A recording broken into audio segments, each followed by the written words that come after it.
Pearl Harbor, 7 de dezembro de 1941.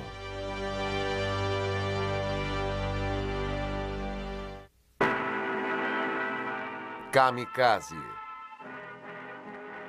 Versão brasileira em Gedix, São Paulo.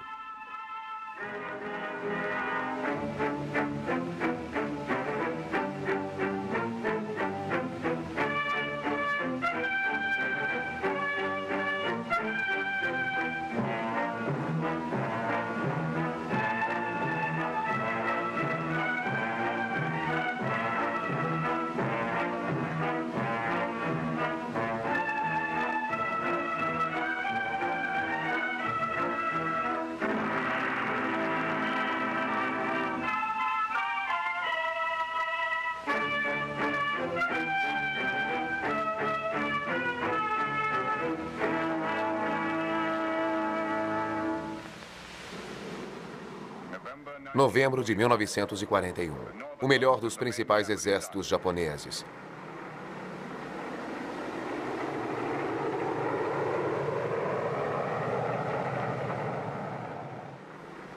Seis porta-aviões japoneses foram navegar a todo vapor.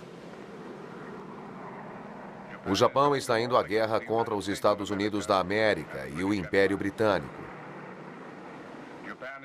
O Japão irá à guerra porque não foi capaz de encontrar um outro meio para aliviar sanções econômicas que os Estados Unidos colocaram contra ele.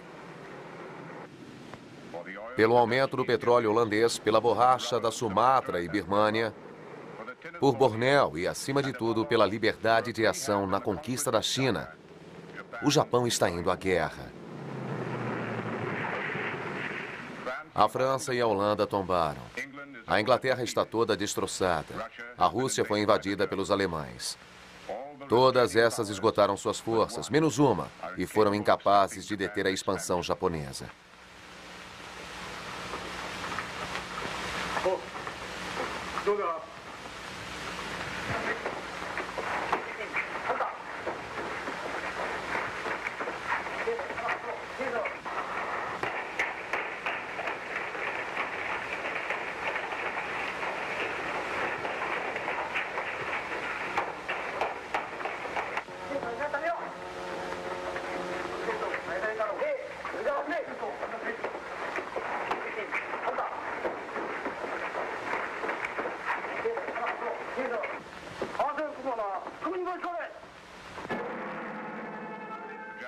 A frota japonesa se dirige para as Ilhas Havaianas, Ilha de Oahu, Pearl Harbor.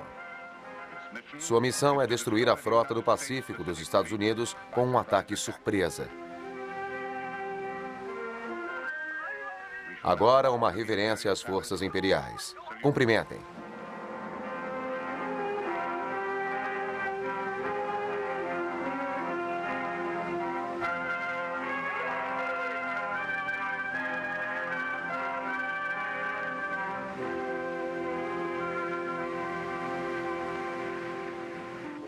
Oahu, novembro de 1941.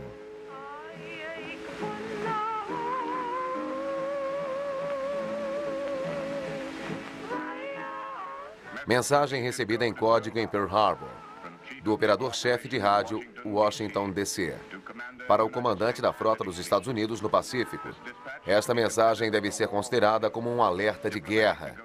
Negociações diplomáticas com o Japão cessaram. Um ato de agressão do Japão é esperado para os próximos dias. Executem as manobras defensivas apropriadas.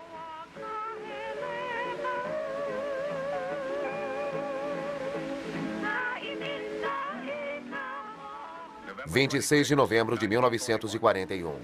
Mensagem recebida em código de Pearl Harbor, do chefe do planejamento de guerra do Havaí, para o comandante do exército americano, Oahu. Negociações com o Japão parecem terminadas.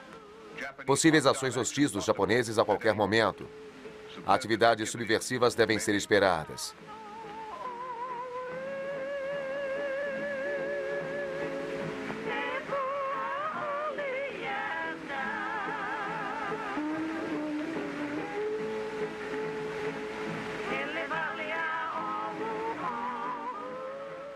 Mensagem secreta dos japoneses interceptada e conteúdo decifrado em Washington.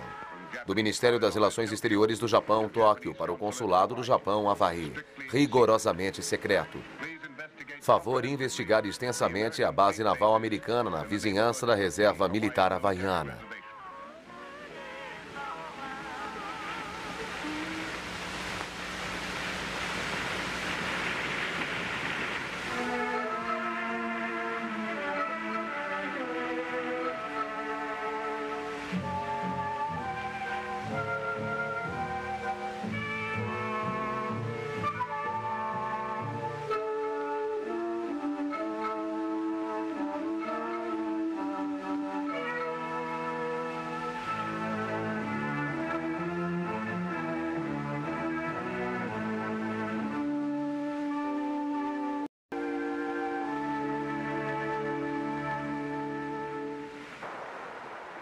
2 de dezembro de 1941. A Marinha Americana informa que perdeu o rastro dos porta-aviões japoneses classes 1 e 2. O Serviço de Inteligência americano entende que esses porta-aviões estão em manobras regulares em águas calmas.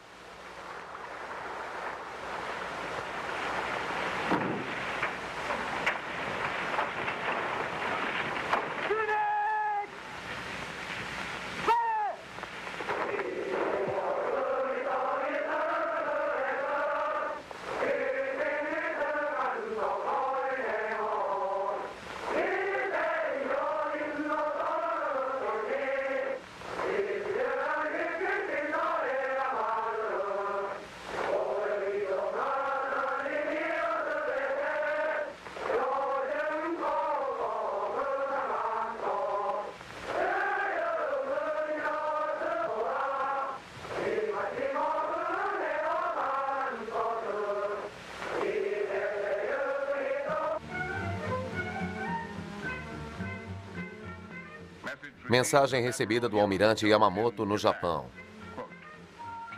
Voando Monte Niitaka. Micharia. Continuando o ataque. 5 de dezembro. Mensagem recebida em Honolulu pelo consulado japonês. Temos recebido seus relatórios sobre a movimentação dos navios americanos. No futuro, favor se reportar, mesmo quando não houver movimentações americanas. Mensagem interceptada e decifrada em Washington. Em 6 de dezembro. Posição da força de ataque japonesa estava a 965 quilômetros ao norte de Pearl Harbor.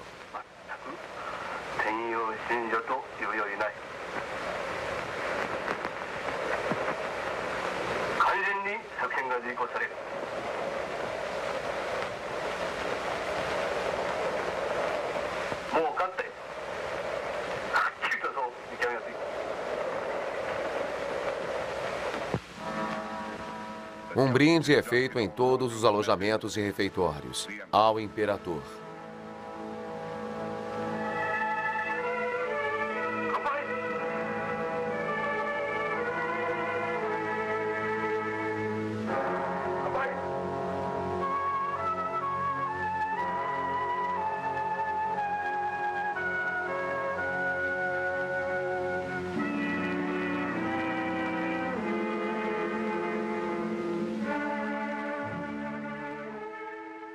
Cada um dos aviões de ataque levava na cabine do piloto um pequeno amuleto de um templo shintoísta.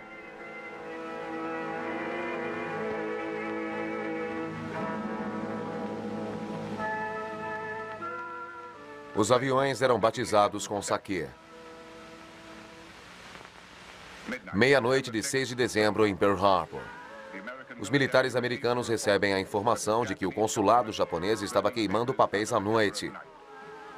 Nenhuma providência foi tomada.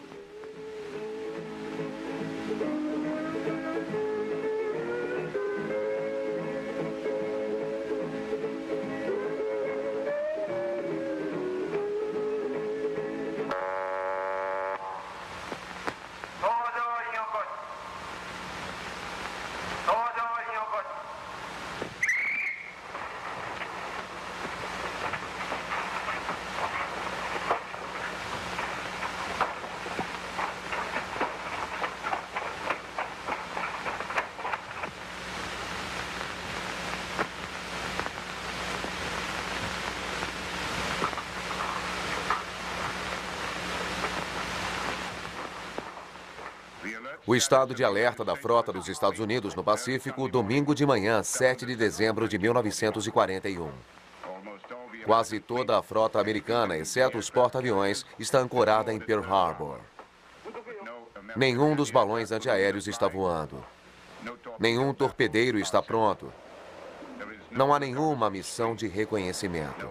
Nenhuma patrulha costeira. 50% dos marinheiros americanos estão expostos.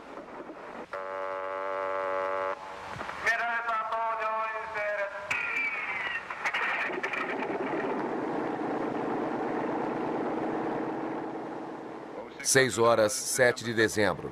A força de ataque japonesa está a 320 quilômetros ao norte de Pearl Harbor. Os porta-aviões navegavam a toda a força. Os navios viraram 20 graus a este bordo para lançarem os aviões diretamente contra o vento. O poder da força de ataque japonesa era composta por 135 bombardeiros de mergulho, 40 torpedeiros, 104 bombardeiros de grande altitude, 81 aviões caça.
Para conferir sua navegação, os pilotos japoneses sintonizam a estação de rádio americana em Oahu.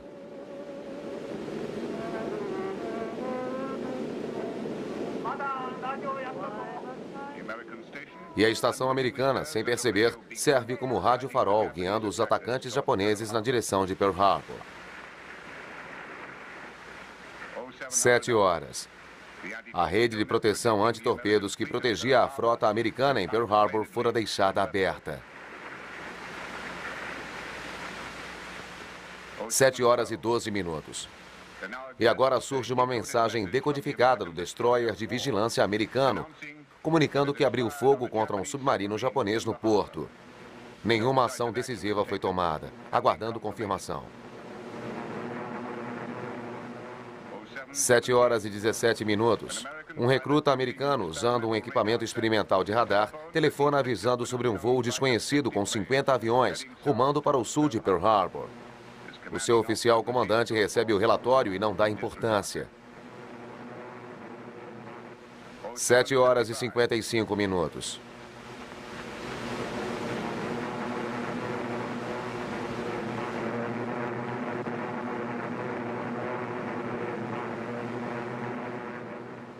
Os primeiros aviões japoneses atacam as pistas de pouso americanas para prevenir um contra-ataque.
Sete horas e 57 minutos. O maior ataque contra os alvos principais começa.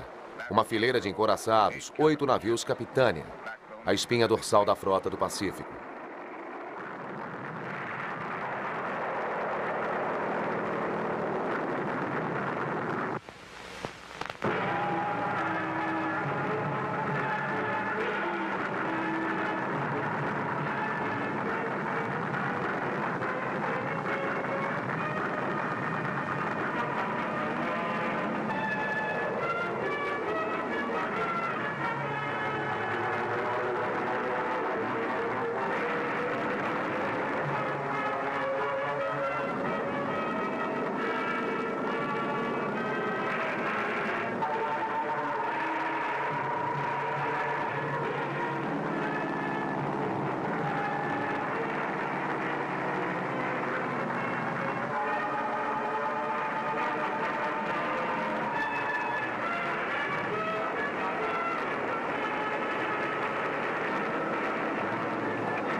Sete de 8 encouraçados são afundados ou seriamente danificados. Em 1 hora e 45 minutos, o Japão se tornou a maior força naval do Pacífico. O sucesso dos japoneses foi além de suas expectativas. Eles não sabiam o quanto eles tinham sido bem-sucedidos, pois as Ilhas Havaianas poderiam ter sido invadidas diretamente após esse ataque. Um outro fato que os japoneses desconheciam: o Pearl Harbor fez a América repensar seu isolamento. Para os Estados Unidos da América, agora falando em uma só voz, o presidente Franklin Roosevelt declara: 7 de dezembro de 1941. Uma data que viverá na infâmia. Os Estados Unidos da América foi súbita e deliberadamente atacado pela Marinha e Força Aérea do Império do Japão, com confiança nas nossas Forças Armadas. E com a ilimitável determinação do povo, nós alcançaremos o inevitável triunfo. Com a ajuda de Deus.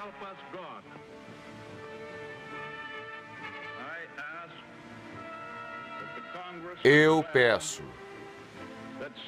que o Congresso declare que o covarde não seja provocado pelo Japão. No domingo, dia 7 de dezembro de 1941, a existência de um estado de guerra entre os Estados Unidos e o Império Japonês.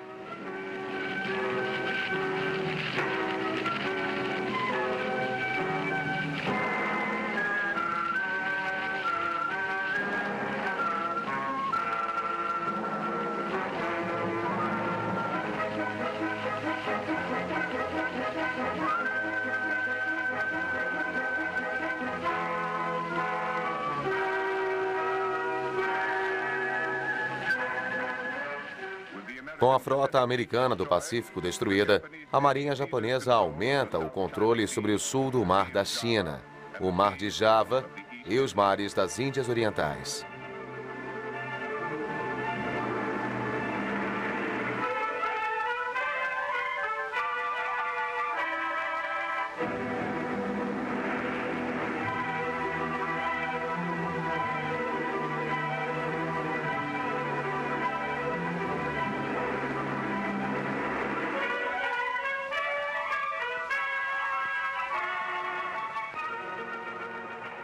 O exército japonês saqueia o sudeste da Ásia.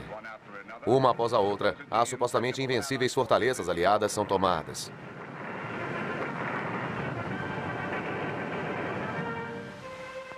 O exército britânico rende-se em Singapura. Com a queda de Singapura, os japoneses dominam o sudeste da Ásia.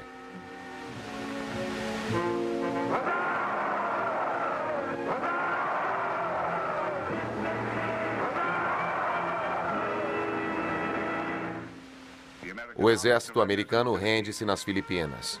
Com a queda das Filipinas, os japoneses controlam o Pacífico Central. A rendição do exército americano remove toda a competição econômica europeia e americana da Ásia.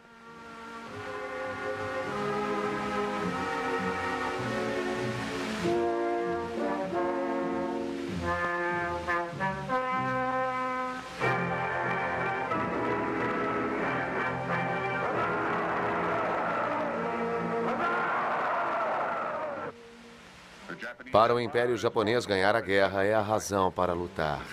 O Império Japonês abrange uma área de 50 milhões de quilômetros quadrados da superfície da Terra.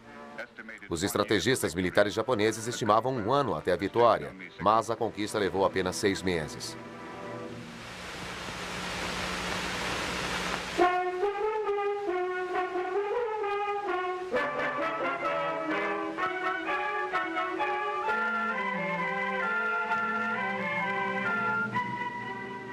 O Japão derrotou o maior dos exércitos e exercita o seu poder no Oriente.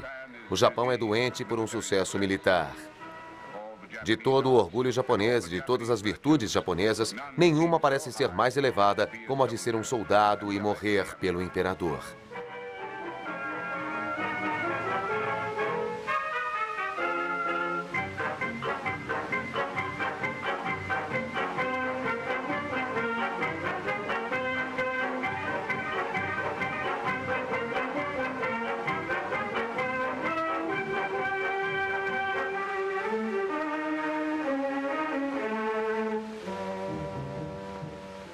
Esses soldados atacam o Ocidente com as armas roubadas do Ocidente. Até agora, eles desejam mais do que territórios. Eles removeram as últimas dúvidas quanto à superioridade dos exércitos japoneses e à superioridade da religião oficial do Estado.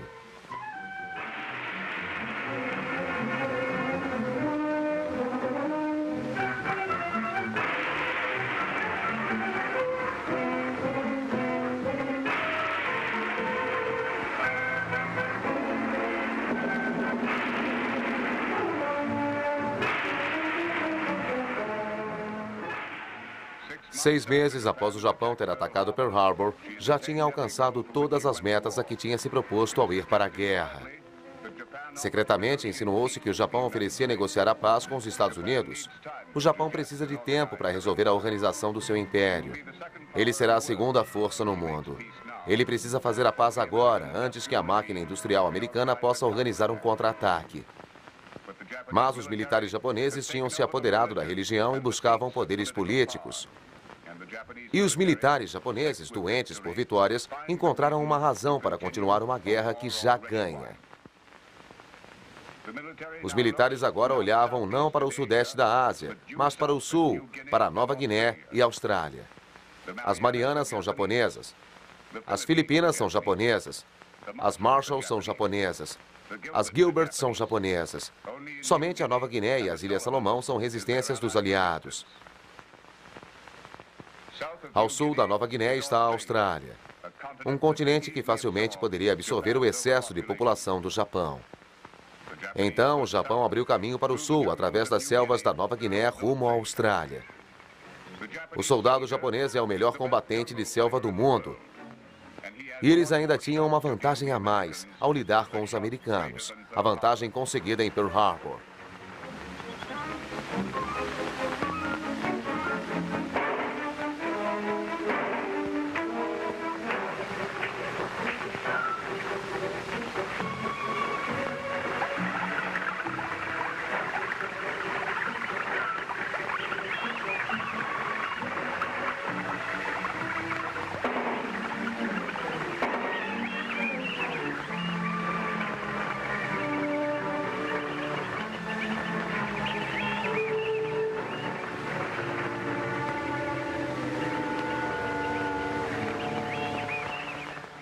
Os americanos em Nova Guiné eram forças mínimas. Os Estados Unidos deram prioridade absoluta para a guerra na Europa. Inglaterra e Rússia deviam ser abastecidas. A França tinha que ser libertada. Apenas o material necessário para manter as posições foi enviado para o Pacífico Sul. Os australianos guiaram os americanos através da selva. O soldado americano não tinha sido preparado para esse tipo de luta. Seu equipamento e treinamento eram mais apropriados para o clima europeu. De repente, ele teve que se preocupar com cobras d'água, mosquitos e malária.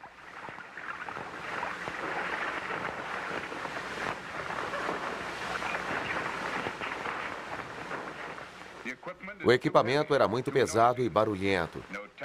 Nem tanques, nem artilharia, nem aviões poderiam penetrar a cobertura da selva.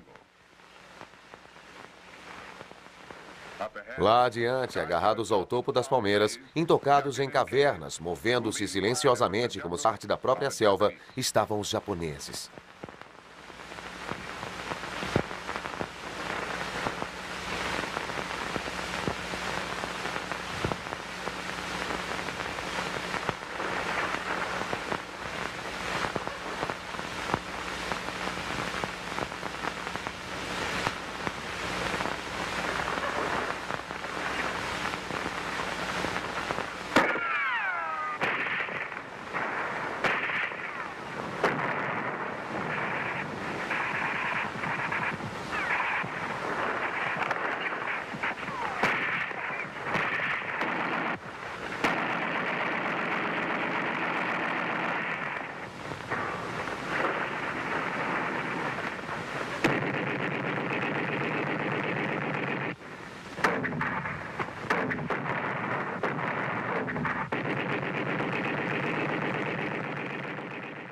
As patrulhas japonesas foram imobilizadas e cercadas.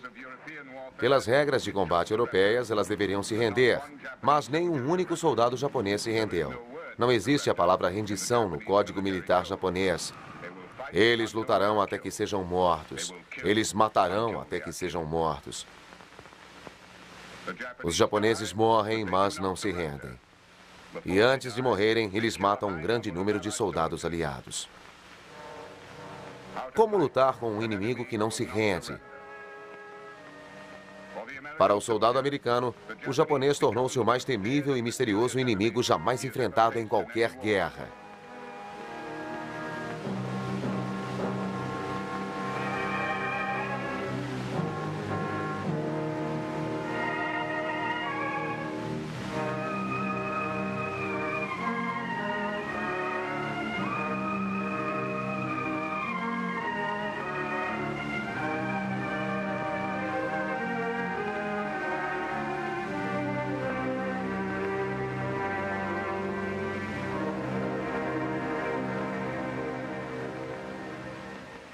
É na Nova Guiné que os americanos estão indo ao fundo dessa guerra. Homens civilizados não sabem viver na floresta tropical da Nova Guiné. São 3 metros de chuva por ano.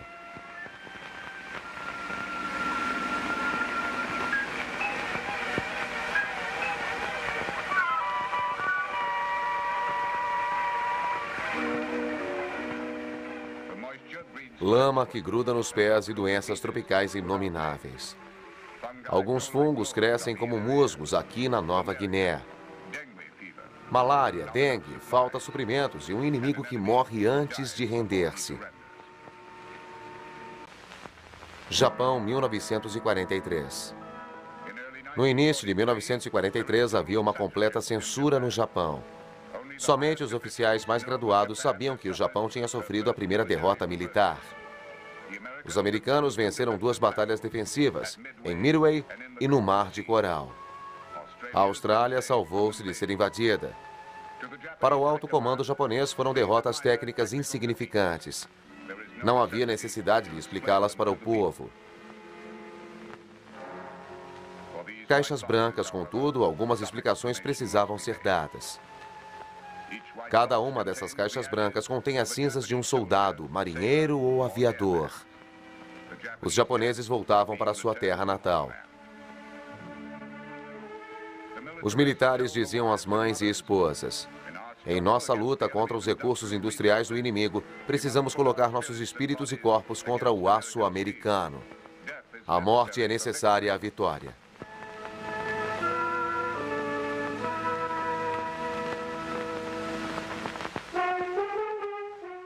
O Estado-Maior disse ainda: a única coisa que tememos é que o inimigo não apareça para lutar. O Pacífico é um lago japonês onde podemos navegar impunemente.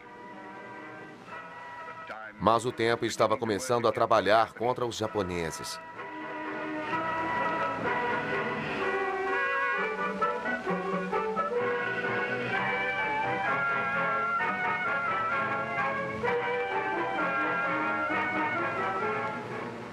Nos meses após Pearl Harbor, a nova frota dos Estados Unidos foi construída.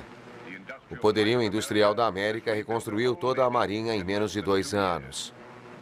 A silhueta dominante na nova frota é a do porta-aviões.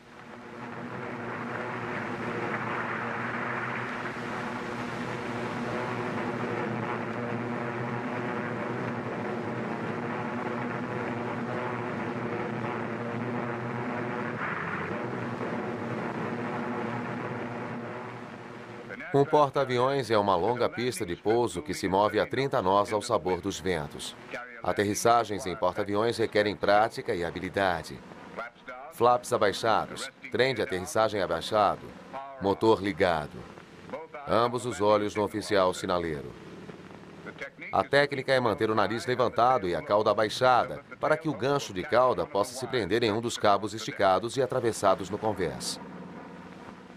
Há uma abertura bem no meio do convés e a função do oficial sinaleiro de aterrissagem é verificar se o avião desce corretamente. Nivele suas asas. Desça devagar.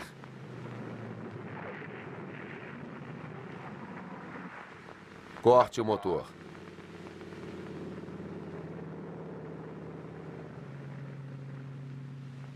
Fora de posição. Cancelar.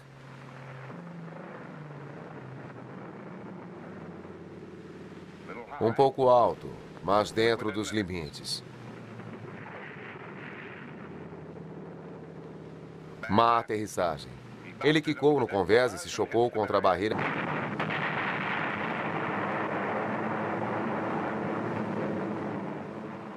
A Força Aérea Real Australiana e os bombardeiros leves da Força Aérea Americana iniciam um ataque a grande altitude.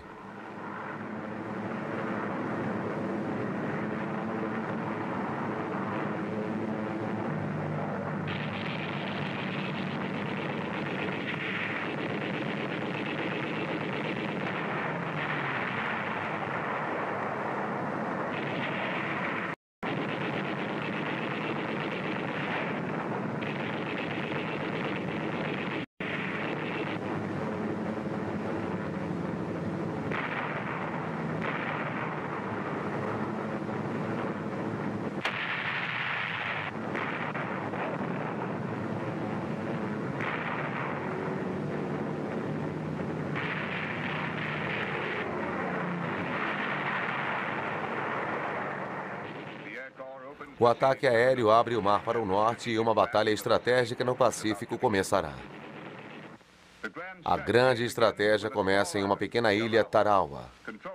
Controlar Tarawa significa controlar as Ilhas Gilberts. Controlar as Gilberts significa bases de bombardeio de onde as Marshalls podem ser atacadas. Controlar as Marshalls significa bases de onde as Marianas podem ser invadidas.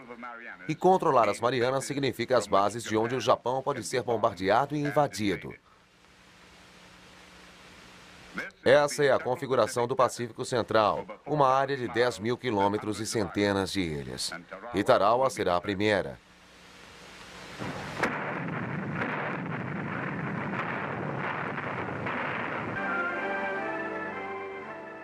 Japão, 1945. No início de 1945, estava ficando evidente para os japoneses que os americanos pretendiam invadir as suas ilhas.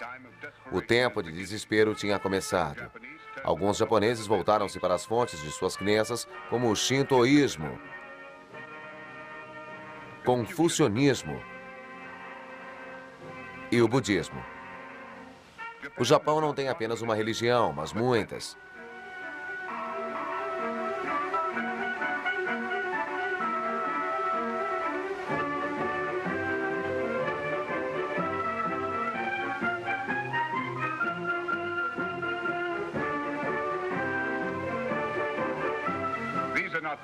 Esses não são os japoneses medievais, é apenas um grupo de shintoístas vestindo trajes típicos do século XIV e vivendo sob as leis de seus ancestrais.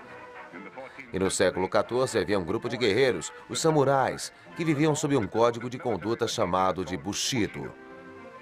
Uma das regras do Bushido é que, em caso de desgraça ou derrota, o guerreiro devia cometer suicídio.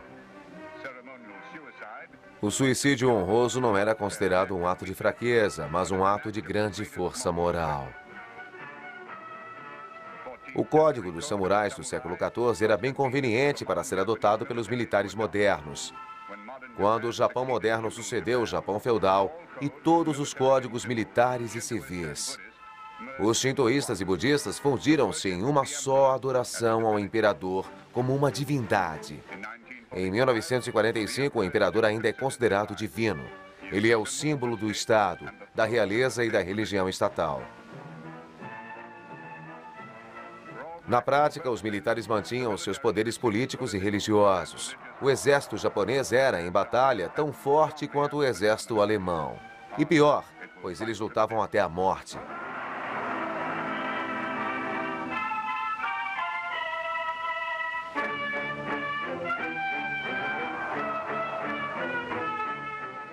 O mais fanático dos militares começou a introduzir uma nova ideia. Não apenas lutar até a morte, mas usar suicídio como arma. Mas o Japão não estava completamente militarizado. Os séculos e as religiões, o passado e o futuro estão muito misturados. As correntes contraditórias ficaram expostas. Todo o isolamento do Japão combinou-se com o expansionismo do Japão. O Japão usa muitos trajes, progressos e isolamentos. O Japão tornou-se a nação mais industrializada do Oriente e a quarta potência industrial do mundo. A sua máquina de guerra funciona em bases industriais. E ainda assim, o Japão não se orgulha muito da sua fama. O porta-voz do Japão diz que as armas de guerra não são mais do que uma extensão de Nigigo, a espada samurai. Para os americanos, contudo, o complexo industrial é o coração do esforço de guerra japonês. Os americanos acreditavam que se as indústrias do Japão fossem bombardeadas, o império, sem as suas armas de guerra, se renderia.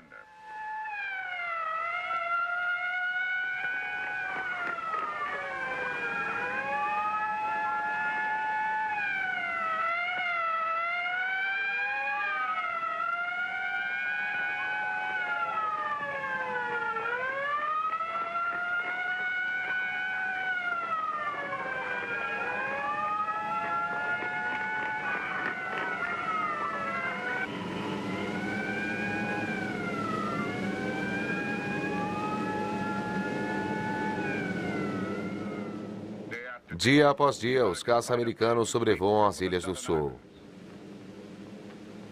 Mas é com os seus bombardeiros pesados, os B-29, que os americanos tentam repetir o modelo da guerra europeia. Durante a luz do dia, a grande altitude e bombardeios de precisão, dirigidos apenas contra alvos industriais. Mas as bases americanas estão muito distantes e o tempo torna difícil manter os bombardeios. E a 10 mil metros, o vento é muito mais forte do que na Europa. E para dificultar, as indústrias japonesas estão espalhadas.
As indústrias japonesas e seus depósitos são construídos de madeira. Os equipamentos contra incêndios são inadequados. O país parece ser vulnerável às bombas incendiárias.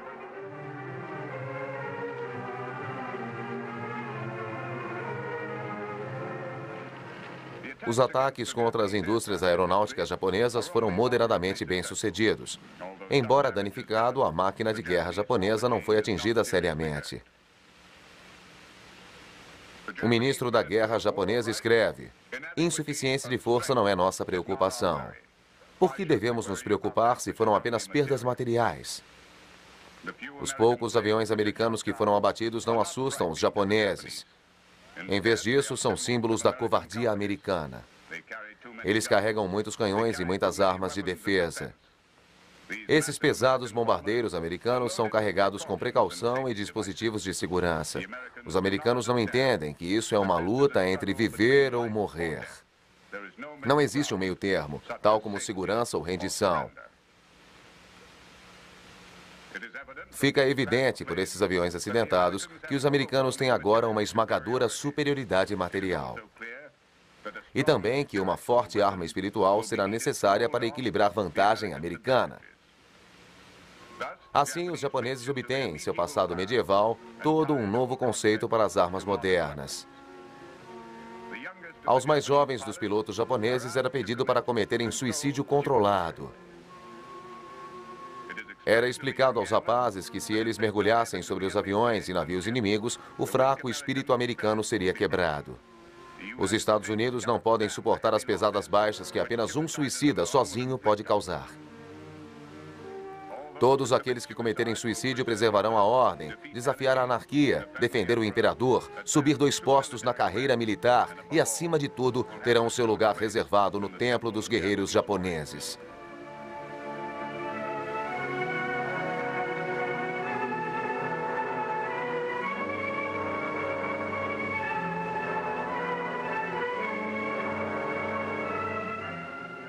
Alguns pilotos partirão com menos de 2 dias de experiências de voo.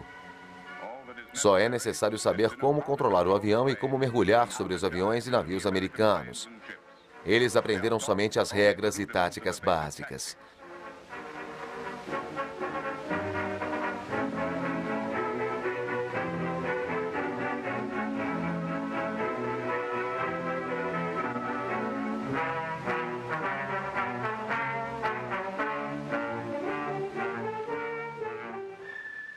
A arma divina está pronta. O suicídio, a arma contraditória. A arma para preservar a ordem, aguardam nos campos de aviação japoneses.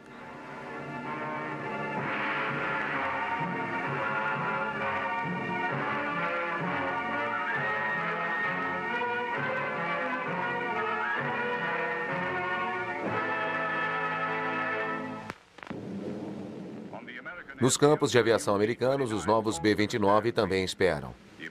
Os americanos agora sabem que o seu plano de bombardear em grande altitude durante o dia não dará certo. Uma drástica mudança estratégica é ordenada. Todos os armamentos, todas as medidas defensivas com peso excessivo são retiradas dos aviões. Todas essas coisas que fazem do B-29 um bombardeiro de grande altitude têm que ser removidas.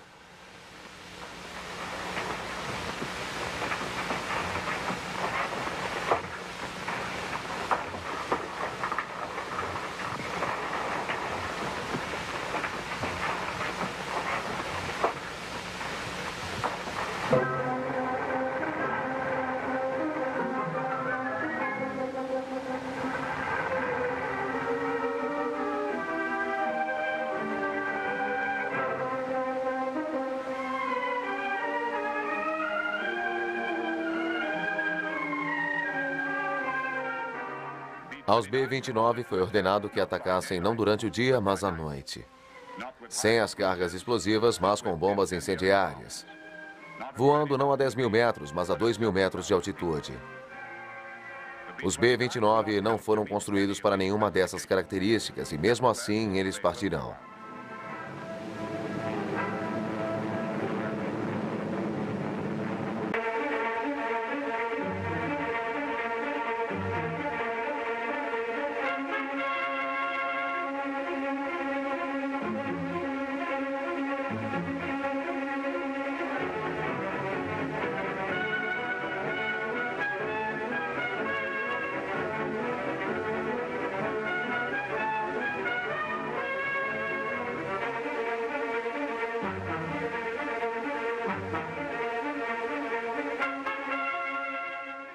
As defesas noturnas dos japoneses são fracas. Eles confiam mais em detectores de som e holofotes do que em radar. E não sabem quase nada sobre interceptação de voos e suas baterias antiaéreas são inadequadas.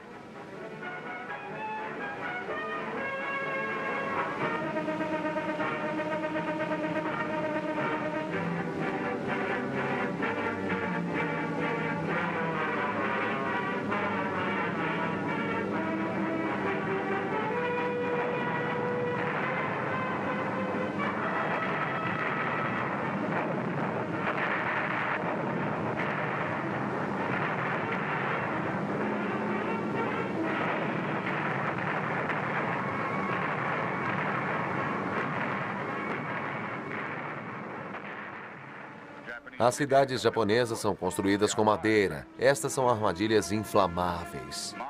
9 de março de 1945. A fúria do fogo e o ódio do mundo consomem Tóquio. Em uma noite, 1 milhão de pessoas foram queimadas em suas casas. Numa noite, mais pessoas morreram do que a bomba atômica matou em Hiroshima. Toda noite, os B-29 incendeiam Japão, Tóquio, Kobe, Osaka e Nagoya. Uma após outra, as cidades japonesas desaparecem na fumaça. A nação inteira entra em pânico, não há defesa contra a violência do fogo. Simplesmente, sem comunicar aos militares, alguns japoneses influentes começam a discutir sobre os meios de conseguir um armistício. O ministro dos Assuntos Internos declara que não há defesa para tamanha desgraça. Para os japoneses é o fim do mundo.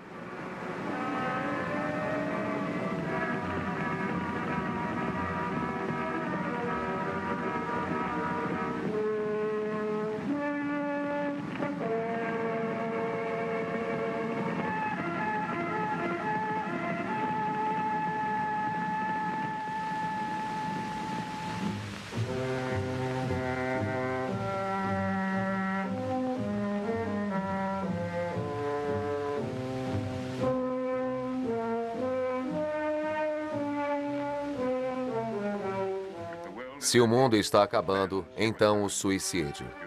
Os militares japoneses não podem admitir a possibilidade de rendição, e já que os meios de defesa são inadequados, só resta o suicídio. A cada piloto é dada uma faixa cerimonial onde estão escritos os símbolos do Bushido. Os pilotos suicidas são chamados de kamikaze. O vento divino soprará sobre o inimigo, afastando-o do litoral do Japão.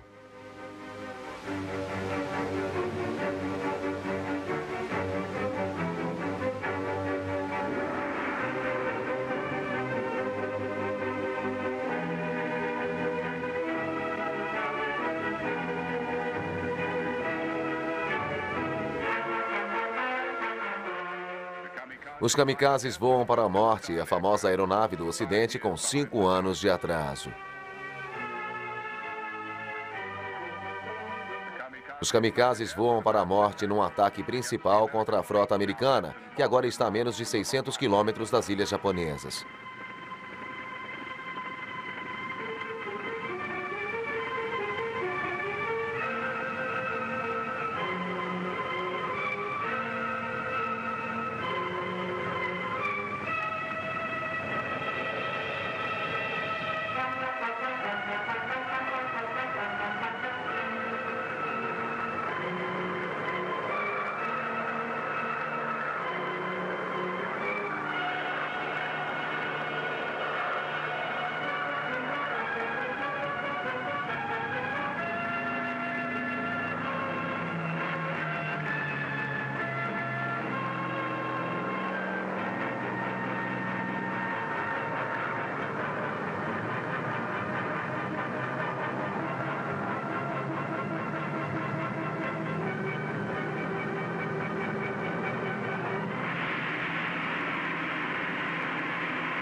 A Marinha dos Estados Unidos está em Okinawa, dando apoio aos invasores da ilha. Esses navios estão dentro do alcance dos kamikazes. O radar acusa uma grande formação de aviões japoneses. Os reforços da frota são as patrulhas de combate aéreo.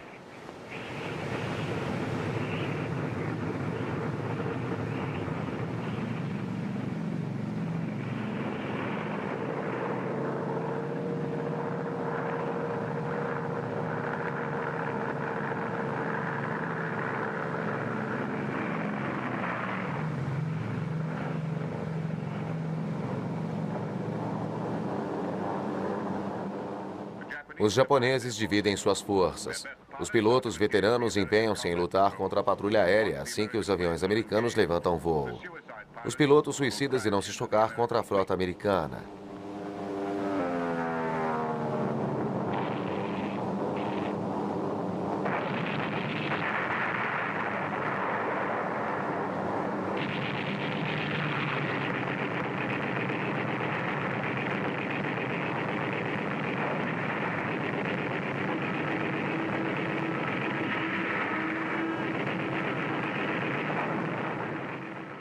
Os veteranos pilotos japoneses já não são mais páreo para os americanos.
É evidente que os aviões americanos não conseguem derrubar todos os caças japoneses.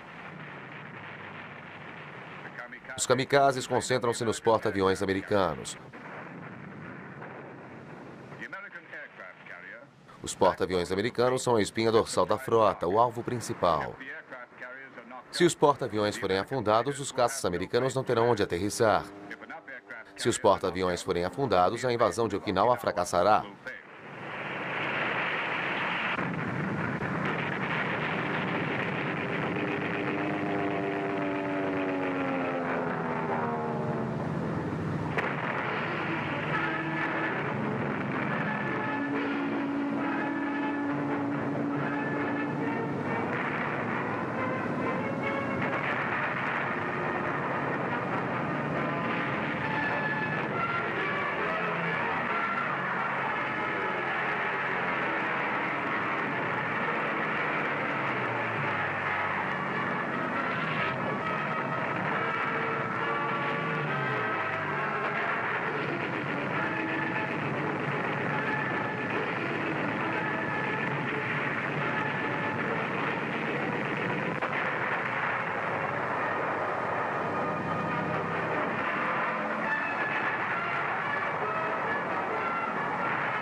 A Batalha de Okinawa continuou por 2 dias. Durante 2 dias, a frota americana lutou para manter sua posição. 1.900 pilotos japoneses voaram para a morte e, nesse seu frenesi mortal, eles atingiram a frota americana. 10.000 marinheiros americanos foram feridos ou mortos nesses ataques suicidas. Okinawa custou mais vidas à marinha americana do que qualquer outra batalha da guerra.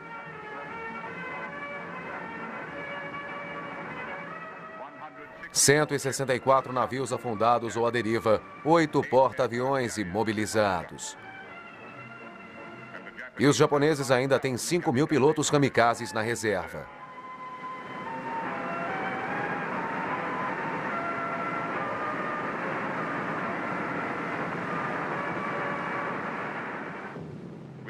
Com os porta-aviões danificados, as patrulhas aéreas de combate aterrissavam da melhor forma que podiam.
E os japoneses voltaram a atacar. O seu código do século XIV, dos samurais, Bushido e kamikazes, não temia as defesas americanas do século XX. Qual o custo da invasão e conquista do Japão? Enfrentar 5.000 kamikazes e um exército que não se rende? A estimativa é de 1 milhão de baixas americanas.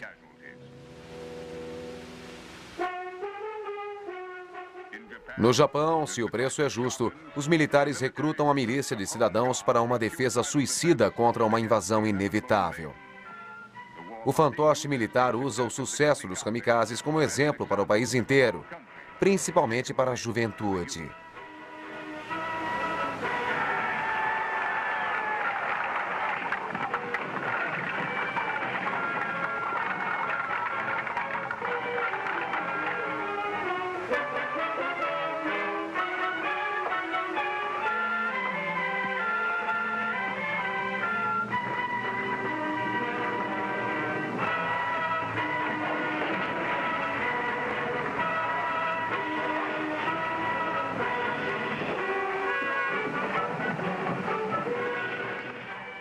Para os japoneses fanáticos, a situação ainda não está perdida.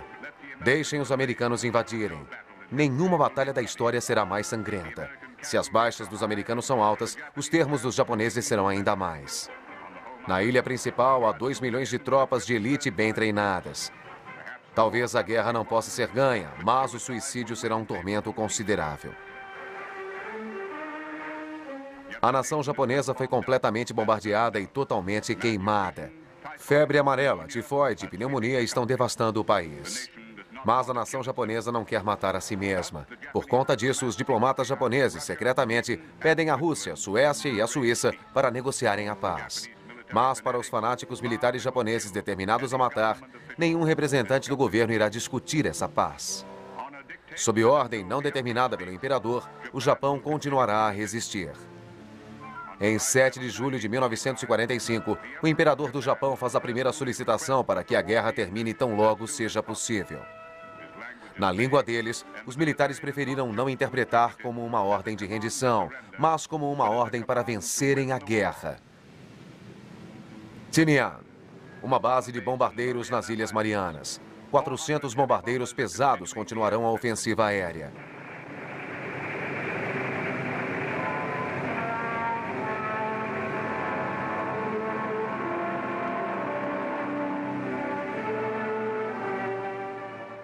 Dia após dia, os bombardeiros são carregados com bombas explosivas e incendiárias. Até a invasão começar, esses aviões continuarão seus ataques.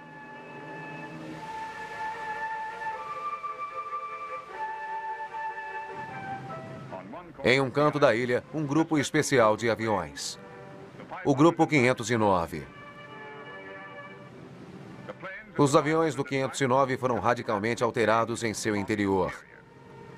Externamente não havia nada a ser modificado, mas tinha sido isolado do resto da Força Aérea. O 509 não era colocado no centro da grande formação, de que os bombardeiros dependiam diariamente. O grupo tinha ordens de voar apenas em poucas missões para o Japão, mas nunca com o restante da Força Aérea. O 509 só voava por 90 minutos, sua formação nunca ultrapassava 6 aviões e eram carregados com bombas altamente explosivas, e às vezes carregava apenas uma única bomba, de 4 toneladas, com um aspecto estranho.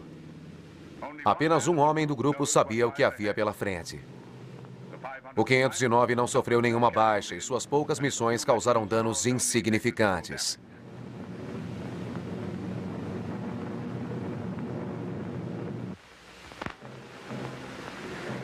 6 de agosto de 1945. O grupo de bombardeiros 509 tem uma missão especial.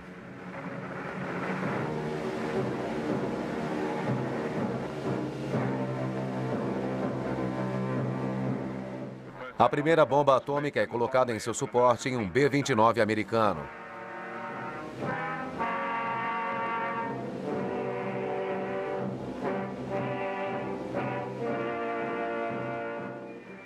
A bomba é extremamente pesada. Na noite anterior, 4 B-29 carregaram um peso semelhante para testar essa decolagem. O avião se posiciona para decolar. Existe o perigo da bomba atômica explodir e destruir tudo na ilha de Tinian. Por isso, a bomba é colocada desmontada em seu suporte.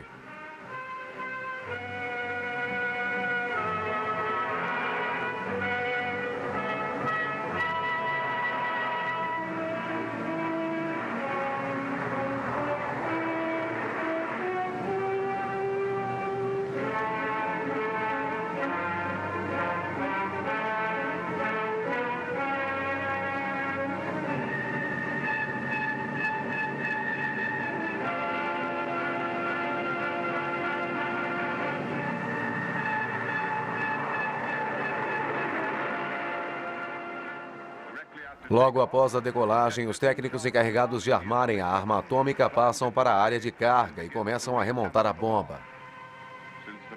A missão deve manter o rádio em silêncio absoluto.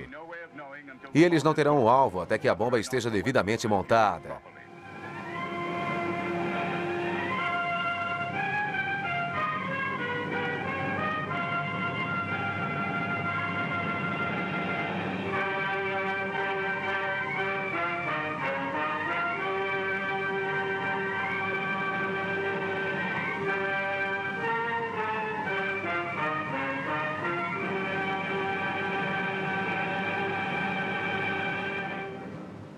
Hiroshima, quartel-general do exército japonês. A cidade foi atingida apenas por bombardeios leves.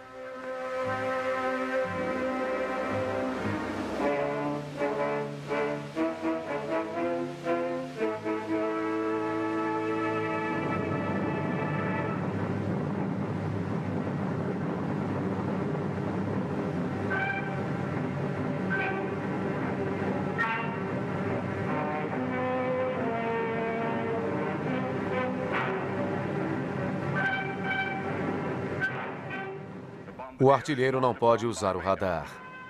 A cidade tem que ser avistada pelos olhos do artilheiro. O tempo sobre Hiroshima está limpo. A bomba gasta exatamente 4 minutos para cair, das 8h11 às 8h15, pela hora de Hiroshima.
Da cidade com 350 mil habitantes, morreram 10 mil e ficaram 80 mil feridos.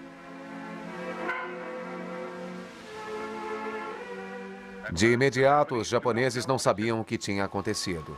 Eles podiam ver que a maioria foi ferida por explosão ou calor.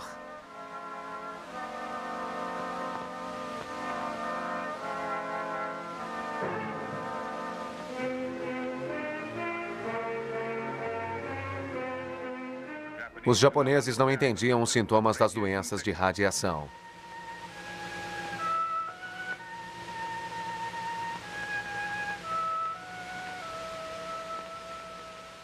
O avião carregando a bomba equivalia a mais de 2.000 bombardeiros carregando armas convencionais. O bombardeiro lançou uma bomba equivalente a 20.000 toneladas de dinamite.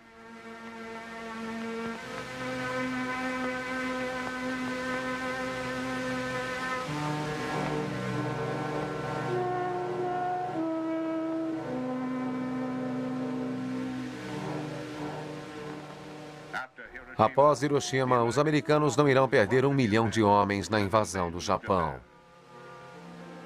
Após Hiroshima, o fanatismo japonês irá se desintegrar.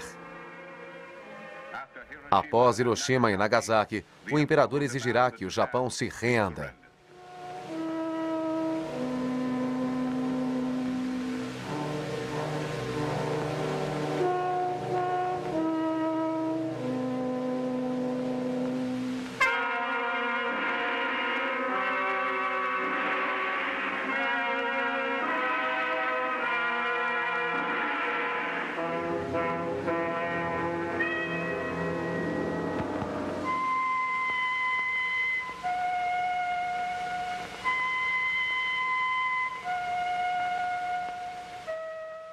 A guerra terminou. Mas a humanidade encontrou a sua própria arma de suicídio.